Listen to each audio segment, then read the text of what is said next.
Yo, yo, yo, yo, yo, yo, yo, yo, yo, yo.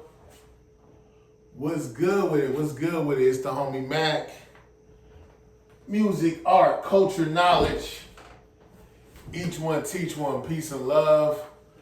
Um, Here's another session of Mackin' with Mac. Book review series. Um, Today I will be reviewing the book Seminole Wars. Seminole Wars, a history from beginning to end.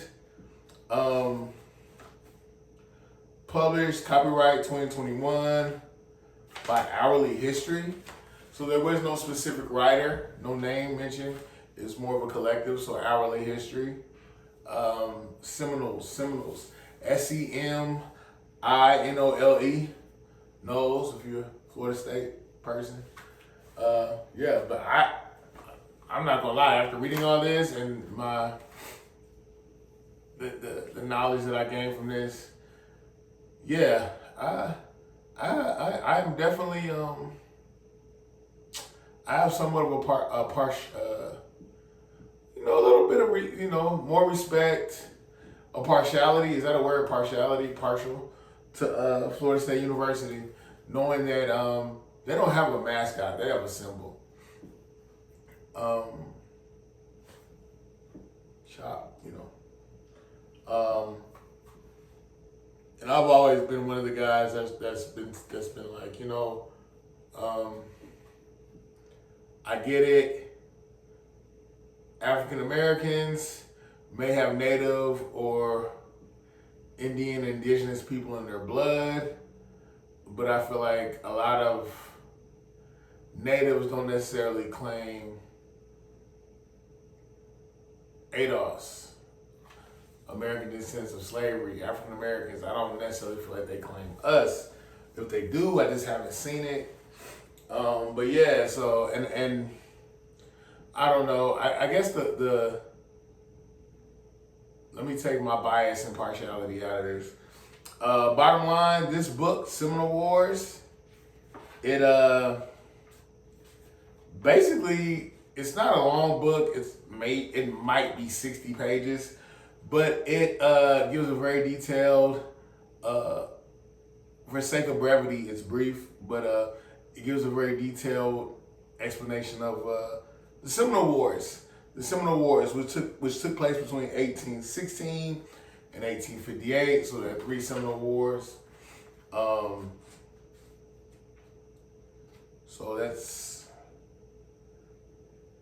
mid 19th century.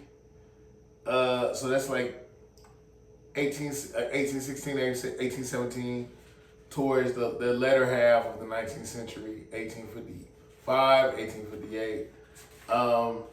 So the word Seminole actually is believed to be derived from the word Cimarron, which means wild or runaway. I did a book review on this book called How White Folks Got So Rich, written by the Nation of Islam. And in that book, they talk about the Dawes Act. And the Dawes Act is pretty much, it speaks of Andrew Jackson, who owned slaves, who pretty much drafted an act where it was the Indian Removal Act, where basically natives, indigenous, natives, they were kicked off their property. But with the Dawes Act, they could actually come back, but it was like, you have to buy your land back. Why do I have to buy something that was already mine? And I remember when I was a shorty, little kid, my dad used to tell me how, like, when the British, the Europeans came over here, they came over here over here being America, North America, they had a capitalist mind frame. So the natives, they didn't have that. The Indians, natives, they didn't have that. They were thinking, how can I own land? The Creator, the Great Spirit gave me this. How can I own land? That doesn't make sense. And it sucks when you think about how humane the natives were, teaching the Europeans how to hunt, how to farm, how to survive on the terrain that is North America. They did all those things for them, and they got screwed over. Um, One of the things I thought was dope about this book, it talks about how there isn't a clear dichotomy. Native Americans that were here, they tilled the soil, they had their own quality of life, they had a high standard of life, but greedy capitalism, the imperialists or explorers from Europe, they came over here and they introduced capitalism. What else? They introduced communicable diseases in which that the natives had no immunity because they never interacted with it. So smallpox, alcoholism, it's essentially genocide for capital. That's what took place. This book review is not going to be long and drawn out. Seminoles, basically, they were you had the Creeks. There were different tribes of natives. I use the word tribe against my will because I know tribe is considered derogatory, but tribe is the only way I know how to conceptualize what I was reading. You had the Cherokees. There's just different tribes that existed on American soil. And they had their own way of life, their own culture, and they thrived. And it was a very humane culture because even when they came into contact with the European aliens, they tried to coexist with them. But yeah, chiefly when we're talking about Seminoles, we're talking about Florida, North Florida. So Tallahassee, everything north, I want to say everything north of Orlando. That's the terrain we're dealing with. Everglades. I respect the fighter. I respect fighters. I respect warriors. I respect the Seminole Indians because they fought. This is my land. Asakala. I don't know if I pronounced his name right. There's a county after him named in Florida. He was a Seminole chief. Namatala. I don't know if I'm pronouncing his name right. He also was known as Bowlegs. Fighter, warrior. But yeah, it's the thing is this book it's interesting because it just talks about this book pretty much is indigenous people's response to European white folks' greed and hypercapitalism. That's what this is about. They coexisted. No, was there fighting amongst tribes? Yes, but they found a way to coexist. But the European mind frame was, and shout out to Dr. John Henry Clark because he always said the European mind frame has clearly functioned at its own behest and to serve its own desired benefit. Kind of like a parasite. But anyway, Seminoles, they fought back, and it's interesting because there's a time where Spanish owned Florida, and then the British owned Florida, and the Spanish got it back, and then the British got it. And the thing that was interesting is when the Spanish owned Florida, they were like, look, we're not going to cap, because what happened was the Seminoles, they pretty much engendered or accepted African American runaway slaves, and they became part of the tribe. They became part of the Seminole tribe. But the Seminole, the Seminole tribe was a very heterogeneous mixture. I can't phenotypically say how they looked because they had Spanish in them, they had indigenous blood in them, they had African American blood in them. They were a mixed bag. So phenotypically, I don't know necessarily what they look like. I'm sure they were a beautiful people, not just in appearance, but just the character. Because they had a heart for oppressed people. At one point, the British were like, when there was the whole conflict going on, where we have the colonies and they're going to war with the Brits.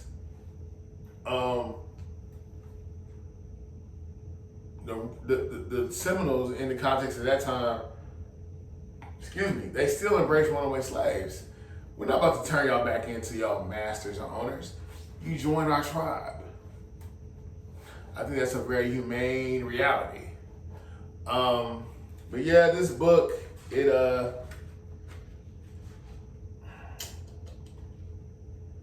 definitely talks about hyper-American capitalism. I'm gonna quote this. Andrew Jackson, a Tennessee slave owner, was one of the first American military leaders to ride roughshod over Florida's sovereignty when it was ruled by the Spanish. When he was president, he would continue to endorse and enforce legislation that drove the native peoples from their homelands to reservations west of the Mississippi River in what is now the state of Oklahoma, but was then simply the Indian Territory. The Cherokee journey is famously known as the Trail of Tears. The Seminole version is the Voyage of Tears, as they left to travel via steamship. Let me repeat that again. The Cherokee journey is famously known as the Trail of Tears. The Seminole version is the Voyage of Tears. Let me say it again. The Seminole version is the Voyage of Tears, as they left Florida to travel by steamship. I think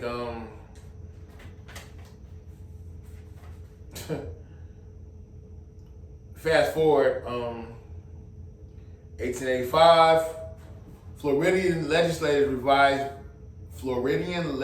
revised voting registration practices and in effect denied Native Americans along with blacks and other minorities their right to vote.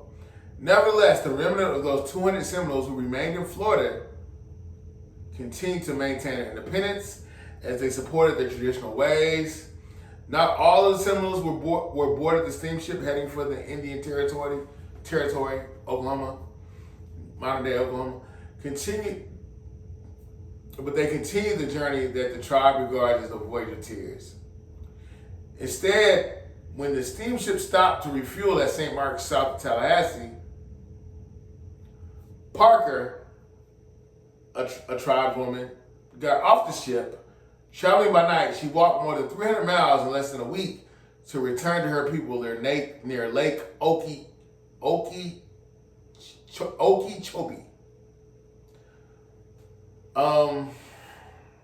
What am I getting at?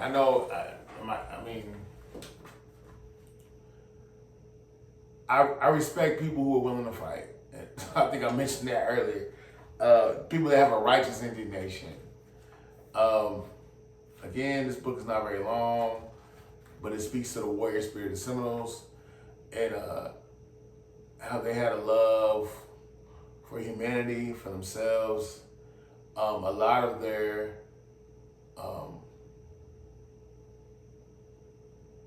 savagery ways, as the white folks said at that time, was due to white people trying to kick them off their land and disenfranchise them. But yeah, great book. Seminole Wars.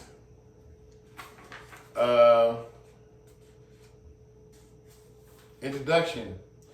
At a time when the annual federal budget of the American government was $25 million, the Second Seminole War alone, which was fought from 1835 to 1842, cost approximately $30 million. The 7-year duration made it the longest of all the Indian wars fought in the United States. One campaign of the war engaged half of the entire U.S. Army, along with thousands of volunteers from other states. The Seminoles had settled in Florida in the 1700s, arriving from other locations in the region. This book definitely gives you context. It's written in context of a 1816 to 1858, over 40 plus years. Great book. Like, share, comment, subscribe. Subscribe to the YouTube channel 82 Kings. Salute to the Seminoles. I respect the fact that even when it was to their benefit to sell out, even when they were allowed to exist separate from the white power structure in this country, they still took in black slaves, African American slaves, and runaways. they still had a sense of honor. I respect that infinitely. So yeah, you may have some Native in your blood. You may have some Indian in you. But anyway, that's to my people. Each one teach one, peace and love. Like, share, comment, subscribe. Thumbs up, give me the likes. Subscribe to the YouTube channel 82 Kings. Seminole Wars.